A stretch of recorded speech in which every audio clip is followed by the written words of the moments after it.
Okay, so it looks like we're recording again. So we were talking a little bit about personality, how it's an impact. So we're going to pay particular attention to psychopathy. So why do we pick this trait, right? So I think this is something that everyone sort of knows what it's about, right? So like we kind of know, right? But it's also hard to know like how to really like express this, right? And when we think about like this sort of like personality trait, right? We know that someone is antisocial. So a nicer way, or a kid's way of putting this, right, is that does not play well with others. So the kind of person that's ended up being here is doesn't play well with others. So they do things without regard for anyone else. And typically, right, which means, there are a few things that often come up, right? So we often find that people who are, psychopathic, right, so they lack empathy.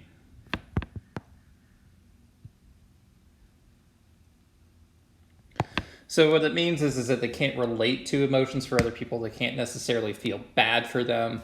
If someone is complaining about something, they're really kind of like neutral to it, or they just don't really care. So it's sort of something that they, don't feel bad about. And because of this, there's also a general lack of remorse. So if they do something bad, that could harm someone in some way, that is in a negative way, they don't feel bad for their actions, right? So they don't feel bad. So they don't understand someone's emotional plight. They don't understand, like, maybe sometimes that it's okay to apologize for something they said or did. So it's kind of a big issue, right? Is that if you don't feel sorry for something, right? They're also tend to be really like thrill seeking kind of way, right? So these people are thrill seeking. So they're looking for something to get an edge over someone, right? Also combines with kind of like a boldness, right? So a lack of fear for what's going on, and going on in place, right? So they're thrill seeking. They also, which also means they don't think about the future.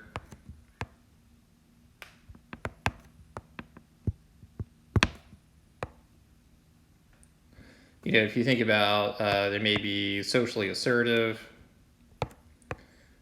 So they really like take control, right? So it's a really, some people find that like a really like attractive trait, where you're being confident and so on, right? Um, so all of this creates sort of a problem, right? They also can be, a bit narcissistic and think very highly of themselves. They're also callous, so they are just kind of rough around the edges, manipulative,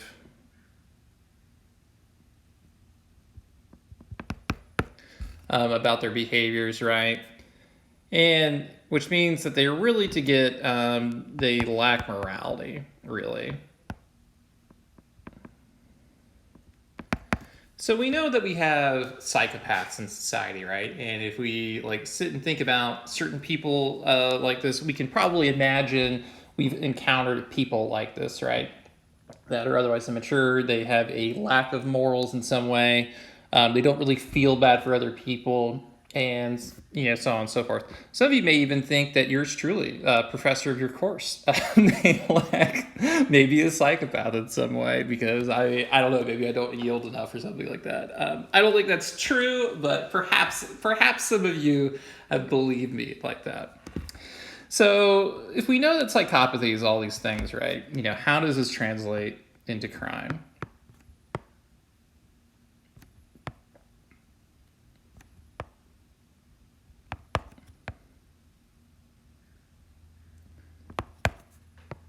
Which is always the big question, right? Because we can think someone is having a lack of empathy. We can think of someone as being narcissistic. We can think of someone, having thrill-seeking behaviors and things like that, or showing a lack of remorse for anything like that. What exactly?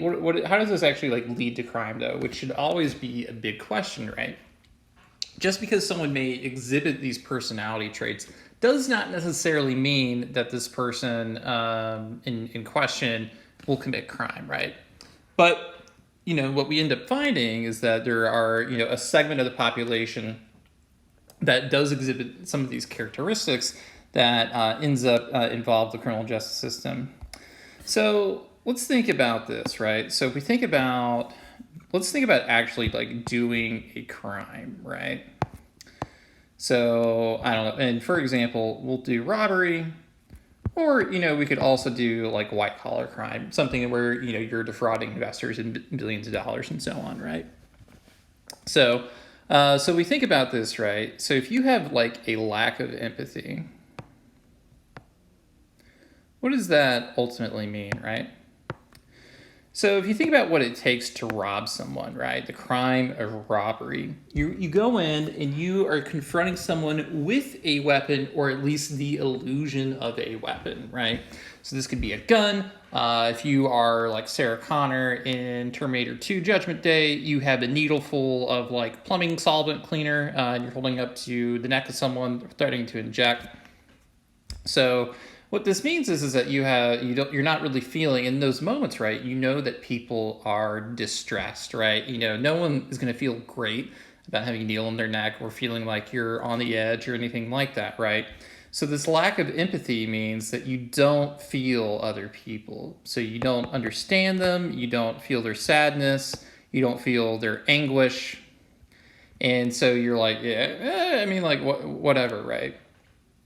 Another segment of this, though, is that, if we think about thrill-seeking behavior, right?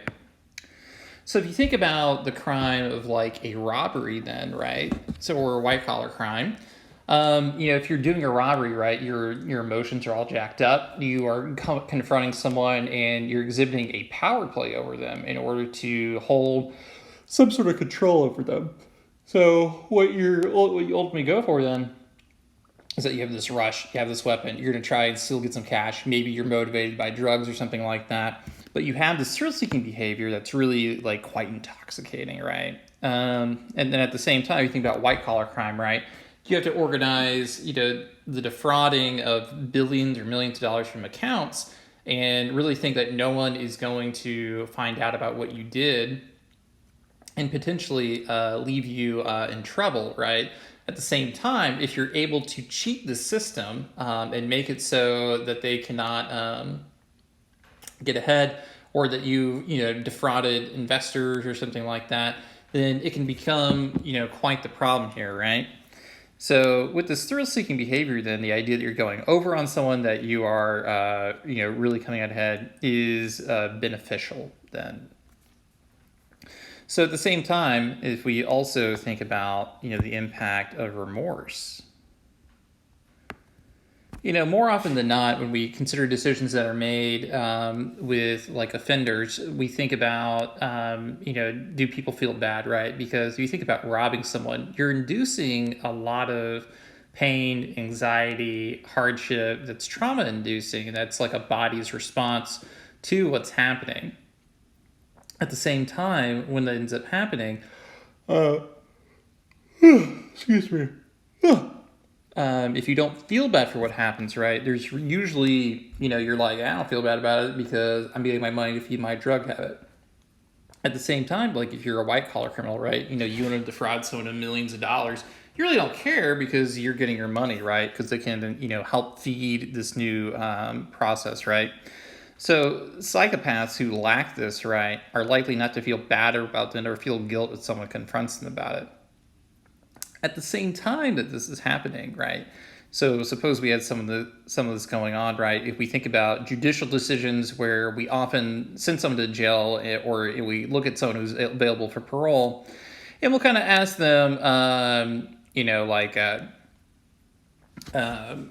do you feel bad for what you did? Are you a reformed person? Many of them don't feel remorse. What this does, though, is that it can enable a continuing of behavior, right? So, so you can keep on doing whatever you're doing, right? So you're enabling this behavior. At the same time, right, it also means that you could also repeat behavior. So this often leads to one of the more nuanced findings of criminal justice, is that people who commit crime are often going to do it over and over again without any kind of pattern, without a stopping. I think it's like half of all crimes are attributed to like 3% of the population, less than 10% of the population, or something like that. Sorry, I was looking at my own notes again. I had like written down here. At the same time, psychopaths are also like intelligent people. So just because they don't have it in place, like doesn't mean that like let's say they're locked up or they want to get out, right? They'll also manipulate people to get what they want. So perhaps this person's gaslighting other people. Perhaps this person is, if they're gaslighting, creates like a new. Excuse me. They're willing to manipulate bank systems. They're manipulating individuals to believe in them. They manipulate others to get what they want, and all this like feeds in. So where they want to control and shape outcomes without regards for other people in order to get what they want, right? Now, not all of them are always going to do stuff that's going to get in jail, right? Because some people may end up valuing that more than others. But at the same time, it does sort of create this problem where people aren't really sure what is and what is not going to happen. So why does this like end up mattering, right? So if we think about how we assess psychopathy, right? So these are, it's a personality trait.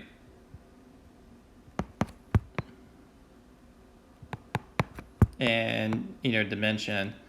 And this is typically, assessed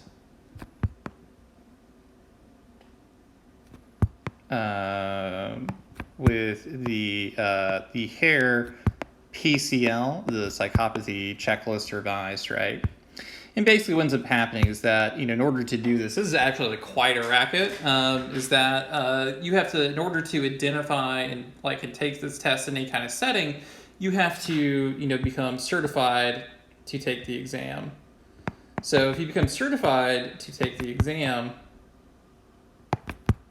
what ends up happening is that after your certification, right, you can take it. It costs thousands of dollars, one, to not only use the exam, right, but because it's certified, because when you're certified to take it, you can use it in a correctional setting, you can use it in a personality setting and things like that, right? So you become certified and you code people based off of their questions. So their answers to the questions and their responses to the questions.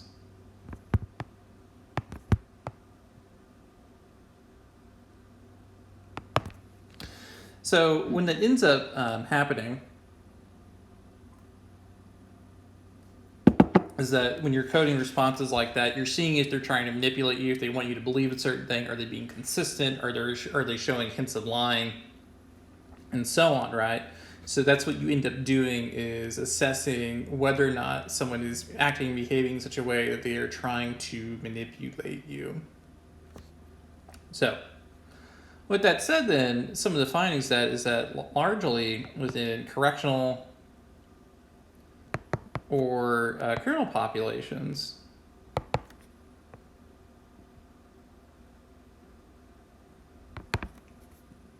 this will often lead to crime.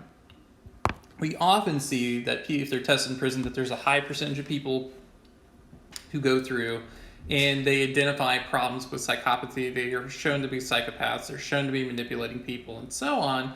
That it creates a big problem, to say the least.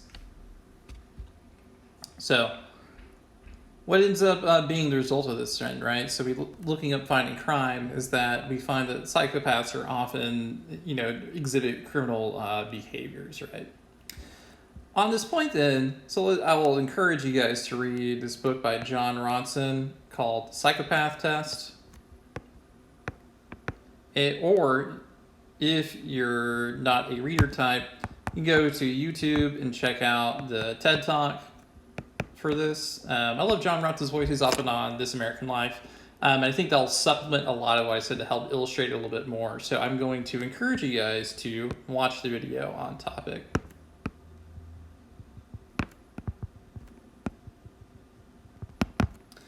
So for now, we'll go ahead and end this video here, and I'll see you guys in the next one.